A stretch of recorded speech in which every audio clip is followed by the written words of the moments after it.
Hi everyone, it's Brian Walker from Retail Doctor Group, CEO and founder.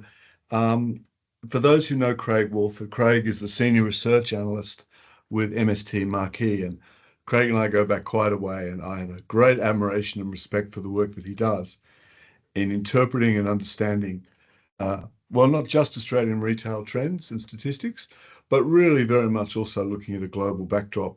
And for those who get the chance to follow Craig on LinkedIn and other social media platforms, I strongly suggest you do. I personally take quite a lot of guidance from his insights and analytics. So I'm delighted to welcome Craig. Good morning, Craig. G'day, Brian. Good to be with you. Good to have you with us. Well, it's been a fascinating year, hasn't it, in 23-24 for Australian retail financial year. And maybe we start there. If we think about some of those global headwinds and your general sense of how Australian retail has performed, and it's category specific, and maybe we could just talk on some of those macro influences you've seen, and possibly into 24-25 fiscal year as well. Yeah, it is. It's been all the headlines, if we cast our minds back 12 months, have been very negative. We know that consumer sentiment is well down, and so there's been a lot of fear in the sector, and the reality has been difficult sales growth for a number of those retailers. Having said that, some of the fears have probably been a bit overplayed. You had the fiscal or the mortgage cliff that was going to hit around September, October last year that never really eventuated. And good retailers are still getting a little bit of growth. One thing to highlight, if I show you on the screen here, you can see the sales growth in FY24. So overall retail spending in Australia only grew 1.8% for the 12 months to June 2024. Pretty pedestrian rate of growth, particularly when you consider that population growth is running at 2.5%. You've got price inflation that's close to 2% as well. So volumes went backwards. However, it's a bit of a busy chart. We're highlighting where those growth rates were versus long-term average, well below. Then there's a dotted line which highlights what the average growth over the last 5 years has been across those various categories. And for the vast majority, the cumulative average annual growth has been above average. In other words, the downturn that we saw in 2024 was as much about people shifting their spend and things reverting back to more normal patterns of consumption behaviour as much as anything. And it's interesting that this morning, for example, early in August, we heard the RBA governor talking about holding interest rates, because that's one of the big factors, but taking a slightly more conservative view and saying, well, for the balance of 24, we're pretty well going to stay steady. Don't expect to see interest rate drops. Expect to see conservatism in the market. Caution, I suppose. Your take on that when we think about interest rates? Yeah, I mean, look, I think interest rates are a bit of a red herring going forward. Pretty surprising thing to say in some respects, because they get all the headlines. Anytime there's a murmur from the RBA, we hear it in both directions. Interest rates are going to go up, interest rates are going to go down. It's very confusing. The big move in interest rates from 0.1% cash rate to 4.35% naturally has been a big handbrake on consumers. But what the RBA is also essentially telling us is the economy is still relatively strong. And if we look forward, the magnitude of the tax cuts, here's a stat for you, that the tax cuts that will kick in or did kick in from the 1st of July are equivalent to about 100 basis point rate cut. That's fascinating. There's huge stimulus coming through, and I gave you a picture of what the retail sales backdrop was like in fiscal 24. We're very confident that it will be better in fiscal 25. I think the debate is how much better, but the tax cut combined with good population growth, good wage rate growth, make for a very good starting point with incomes rising at a very healthy rate. And it's interesting, just one other observation, of course, is that we've seen, different forms of retail consumer spend taken up. Travel's one. We've seen a change in travel patterns through the COVID year. There was 80-90 billion a year back into the retail economy, as it were. People couldn't travel. We've seen the other side of that curve in the last year. Utility rates, cost of living is a great pressure point, but you see some normalizing of some of those trends? Yeah. So it's important to recognise that retail had a double whammy. It was higher cost of living and higher interest rates, which are forced changes in retail spending patterns. But there was the second part of the double whammy was the choice to go and spend on a holiday or to spend on concerts or sporting events. And that return to those sorts of experiences and leisure spending was part of that normalization process. So retail coming down because it over traded during COVID, and travel picking up because it under traded during COVID. The good news is that a lot of that sort of shift of the wallet is largely run its course. We've probably got another challenging quarter in the September quarter on that front, the way we see it. But then it's still a jump ball. And I quite like what we saw during COVID. Didn't like a lot of things, but certainly like this dimension and insight about the consumer. A retailer needs to think of their competition as a holiday. Like I could choose to buy a television, or I could choose to go to Bali. Yes, absolutely. And people the experience, the satisfaction, the excitement of the product needs to be great. Otherwise, that wallet will continue to shift away from retail unless the product and innovation is exciting. And maybe one other reflection on the year and that was and into 24, 25. We don't see a lot of conversations, but you certainly highlight the pressure on margins. So we saw some of the publicly listed retailers producing lower EBITs than they generally would have historically, but to, if you like, prime that sales growth. Do you see a more pressure on upward margins for retailers and really thinking about that as we cycle through this? There's a bit each way on that. Like if we looked across the whole sector, I'll share another slide of information. We obviously analyse the financial results of lots of companies, and we're going into what we call reporting season. So we'll get a lot more information over the next 6 to 8 weeks on retail profitability. And what you'll hear is that profit margins are down a little bit, but they're still above pre-COVID. Now, the retailers won't tell us about that pre-COVID perspective, but the strength of sales over the last 5 years combined with margins that are relatively healthy would suggest that most retailers are doing quite well. Now, it's a generalized statement, and the references I'm giving you would certainly be skewed towards larger retailers in formalized categories. Smaller retailers are doing it tougher, but profit margins, this is a chart of profit margins across the industry as measured by companies that disclose results. So it represents about 42% of the entire industry. It's not everyone. It is skewed towards larger retailers, but profit margins sitting at 6.1% at EBIT is above FY19, FY18, FY17, those sorts of periods. Not quite as good as what we had back in 14, 15, but there's still pretty healthy profit levels of profitability. So one message we'd give to retailers is you can be disappointed with the year-on-year performance, but you still happen to recognise the strength of sales on a cumulative basis from just pre-COVID.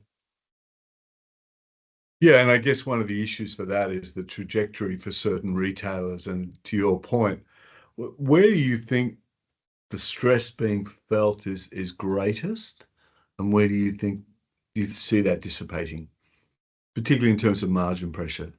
Yeah, I mean, if a retailer has its own products, so it's vertical, they've got more flex on their gross margin, and if they've got a larger store format, they've got more flex on their cost structure.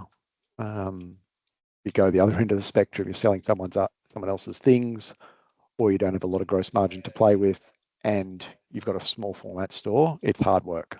And we're seeing some categories where wages are a larger share of the cost base. The area that comes to mind is QSR, restaurants and cafes. Wages are a big part of the cost base. Not a lot of spare capacity to cut back on wages given the service models and production required in producing food products. So yeah, we would say that market's under a fair bit of stress along with smaller format stores. Yeah, And what sort of productivity initiatives have you seen retailers deploy through this period where they really need to think about these levers? Yeah, I mean, look, some of it's the really simple stuff, like the number of retailers that don't even have sophisticated labor rostering systems. It Yeah, doesn't have to be, an expensive system, but it yeah, should be better than a piece of paper or a simple Excel spreadsheet. Something that matches up sales with hours is an obvious way to do it. Making sure you're thinking about all the external factors. Yes, AI is a buzzword, but there are some pretty clever things that think about, well, it's school holidays are shifting or it's the weather patterns. There's other things that can be done to optimize your labor rostering. So that's at the simple end of the spectrum. Obviously, a number of retailers have tried to introduce self-checkouts or kiosks or some automated way for people to pay for their goods. Generally successful, but has a problem with yeah. theft and stock loss on the other side of the equation. But labour Mm. productivity initiatives, are a big focal point, and a lot of it is just optimising the roster through the week. A few little bits and pieces starting to creep into bigger formats around electronic shelf labelling, other Yeah. things that might automate the way the front window might be electronic display that allows it to update fairly easily. So there are other things that the retailers are doing, and it's all the one percenters. There's not one Yeah. silver bullet here. It is productivity after all. Yeah. The other dimension of productivity that's going to be a strong focus is what we would describe as floor space productivity. It's Hmm. a metric that gets bandied about a bit, but not often enough. Sales per square Hmm. meter. People like Yes. to some retailers like to look at it. Others think it's a bit too narrow, particularly Hmm. when you've got an online business. But it's still a great barometer of success. I can Yeah. assure you that the best retailers in Australia are doing the highest sales per square meter. Yeah. And so optimizing that floor space, which may be a merchandising decision about how much allocation should go to each category. Yeah. It could be a store network decision. How big should my store format be, and what location should I operate in? So floor space productivity is another a key focus for good retailers. And on that topic, do you have any sort of intel on trends in that particular intensity of floor space? Because we've gone through a generation of building more and more shops. We're third in the world per capita for shops per capita. Um, and yet I see some interesting data showing me some fairly mixed category performance in sales per square meter in some of those metrics. Do you see any sort of intel around the rental overhead, the sales intensity, space, that relationship amongst some of the retailers? Well, there's lots of things you could unpack on a question like that. I mean, we have a fair degree of floor space. We're still about half the amount of floor space per capita of the US, so Hmm. certainly a lot tighter than some of the other markets out there. Mm. But what we're seeing is retailers are doing better in high productivity centres. And that's a Yeah. tricky one because they no doubt got the highest rents, but Yeah. they're seeing better sales productivity in the high productivity centres. So, that traffic to shopping centres just for the sake of it has dropped away. The Hmm. traffic that's there on a mission to buy something or in a centre where there's lots of reasons to go are still doing well. So that is the trade-off, but often the Yeah. productivity is paying for the higher rent per square meter, which may feel eye-watering for some retailers out there. Mm. It's died down a little bit. The other trend that we were seeing 12, 18 months ago was a push towards regional Australia. It would be opening a store format that you wouldn't ordinarily see in an A grade, sorry, in a regional area that you might more see in an A grade centre in metropolitan Sydney, Melbourne, or Brisbane. But many retailers have had success in regional hubs. Yes, you generate less sales per square metre, but you also pay You don't have the commensurately overhead. less rent, and the profitability still being quite healthy.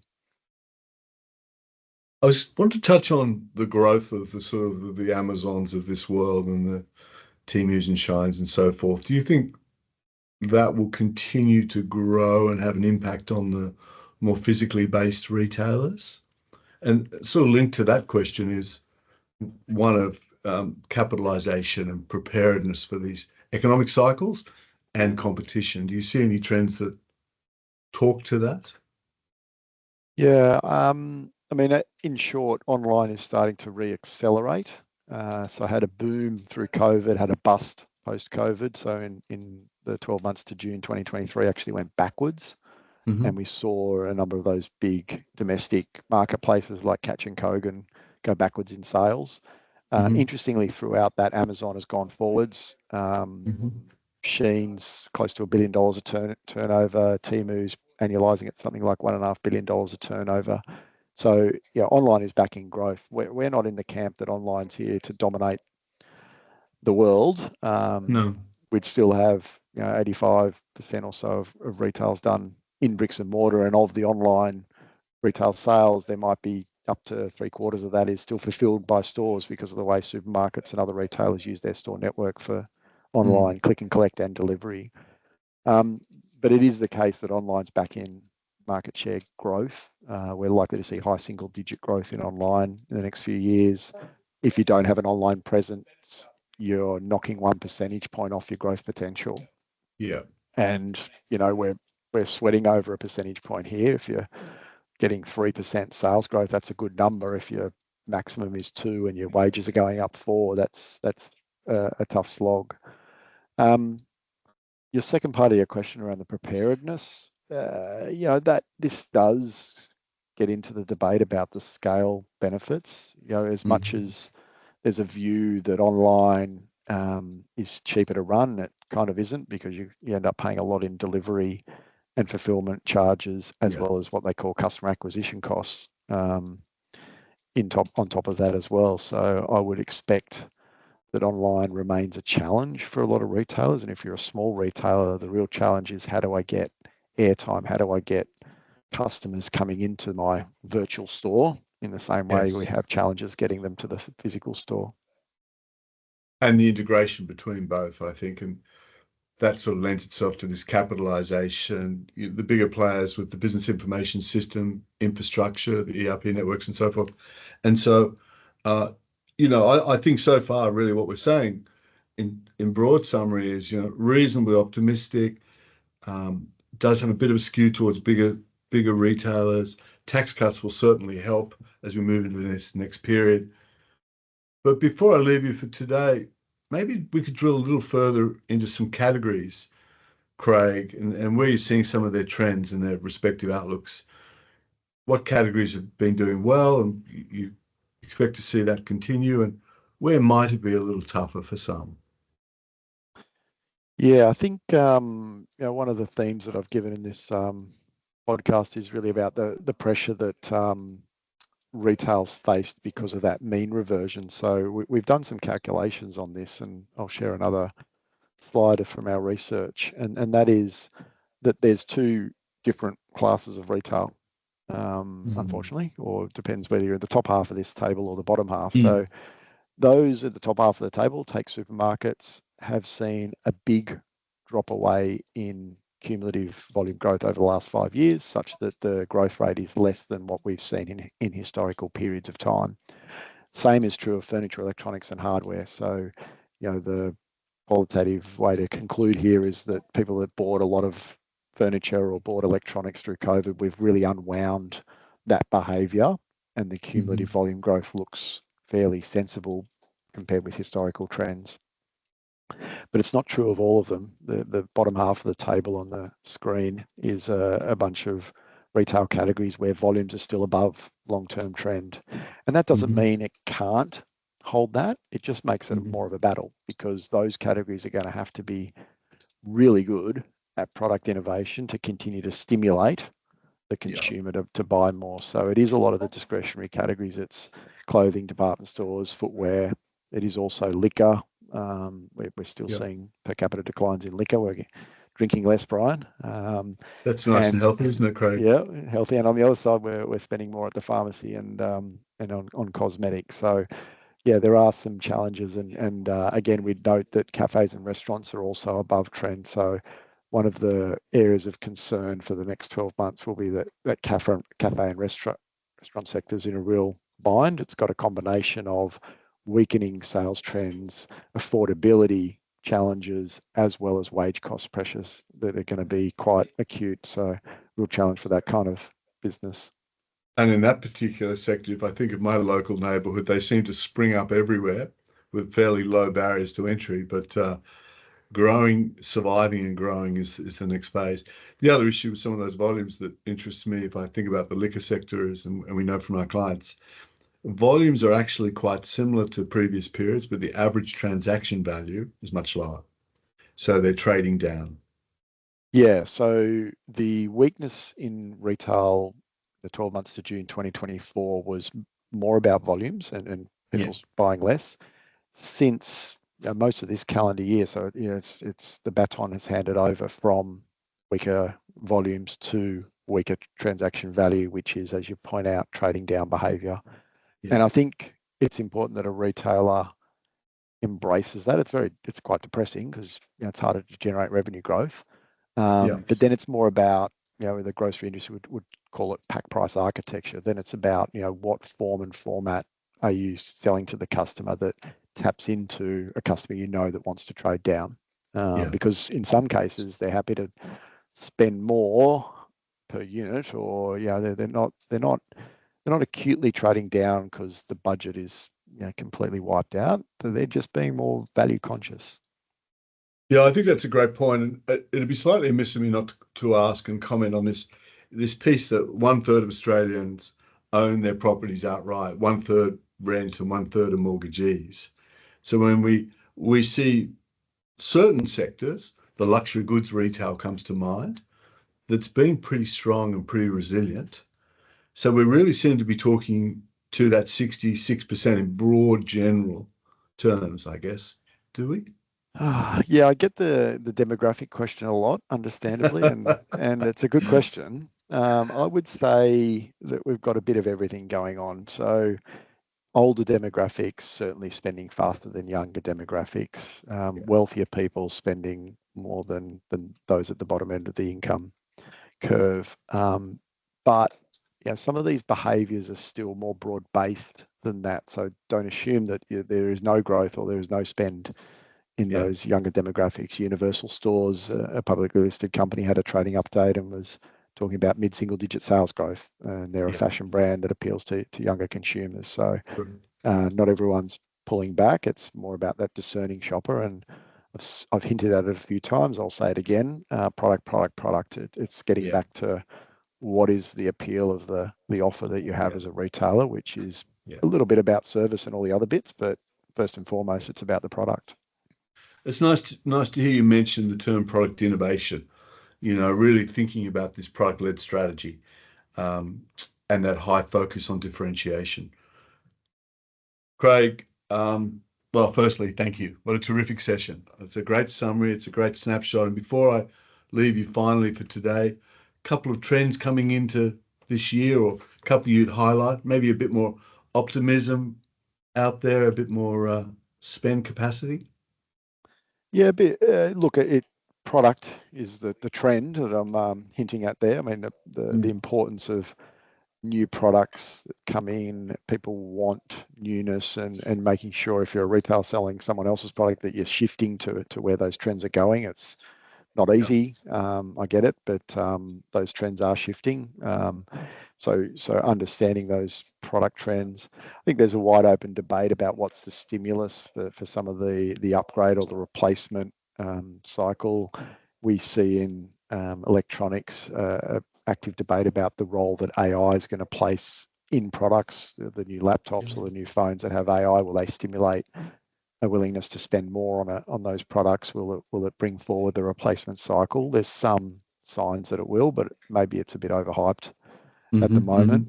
But yeah, it's look, the people are spending on themselves. I mean, we know that they're traveling more. We know that they're trying to be healthier.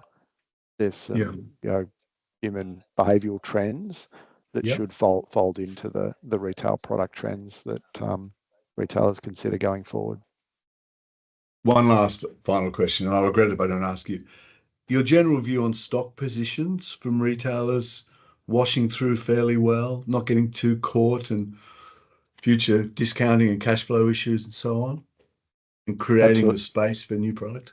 Absolutely. So the conversation before about profit margins holding up better than feared, the shape of that is sales were weak, gross profit margins flat to up, with a little bit of massaging the wage bill and where possible the rent, to ensure that profit margin pressure was less than expected.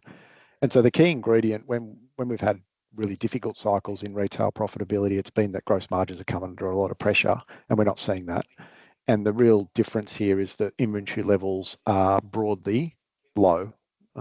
Obviously, we could all think of a retailer that may not be in that position, but generally, the retail position has been quite low. And everything we've talked about, the downturn that we've seen in the last 12 months has been largely expected.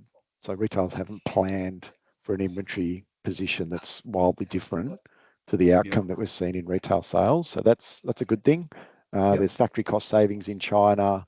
Some of the supply chain strains are easing. We're seeing sea freight rates go up again. So that's a bit of a watch out for some of those retailers that are importing directly. But yeah, gross margins are holding up well and inventory levels are quite lean. If anything, the conversation has turned to, do I need a bit more inventory? And having the right level of availability for customers on the things that are really selling well. Yeah, and we didn't really cover, but you just sort of gently touched on exchange rates and what our forecast for exchange rates for those who are dependent on that as part of their trading margin. There seems to be a little more volatility there, but overall, I think the sense is those that are well prepared will continue to do well and come through this cycle. Absolutely, yeah. I mean, it's not all doom and gloom. The cycle, the demand cycle is getting a bit better. The ability to look at productivity initiatives presents an opportunity for profitability, and yes, for those that embrace that, then the future looks bright. Great. Well, Craig, I started by saying today's session, terrific insights, analysis, great overview. Thank you. And for those who get a chance to follow Craig on LinkedIn, Craig Woolford, today, thank you very much, Craig. We'll get this out to our listeners, and delighted to have you with us. Thanks, Brian. It's been great to speak with you today.